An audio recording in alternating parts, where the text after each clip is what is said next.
9 illiklərlə bağlı, həmçinin peşə məktəblərindən bağlı bəzi məsələləri diqqətinizə çatdıracağam. Bilirsiniz ki, 9 illiklərin ixtisas seçimi hazırda davam edir və ixtisas seçimi avqustun 9-una qədər davam edəcək. Baxanda görəndə ki, əslində 32 mindən çox adam ərizəsini təsdiq eləsə də, hazırda təxminən 8 min civarında belə deyək, ixtisas seçimə qatılan şagird var. Plan yerdə təxminən 6 mindən bir az çoxdur. Əgər bu statistika 10 minə, 12 minə qədər davam edərsə, düşünürəm ki, çox da qorxusu olmayacaq. İxtisas seçərkən elə ixtisaslar seçin ki, onun bakalavr dərəcəsi olsun və ali məktəbə verə biləsiniz. Həmçinin əgər ərizənizi təsdiq eləmisinizsə, onu silib yenidən dəyişə bilərsiniz.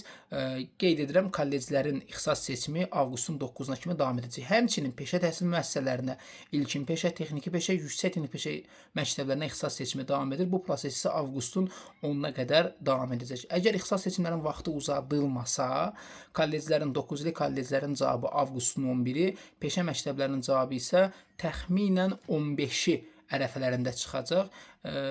Kolleclərdə vaxt uzadılsa, bu cavablar 12-si, 13-ü də çıxma ehtimalı ola bilər.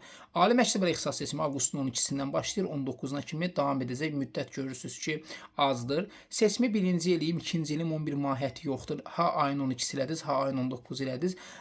Bütün ixtisas seçimləri proses yekunlaşandan sonra artıq yerləşdirmə prosesinin emalı başlanılır.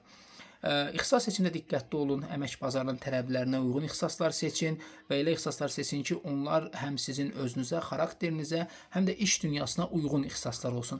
İxtisas seçimi ilə bağlı əgər düzgün konsultasiya, düzgün ixtisas seçimi istəyirsinizsə 051 346 1438 mobil nömrəmə elə indi yazıb yer tuta bilərsiniz. Uğurlar.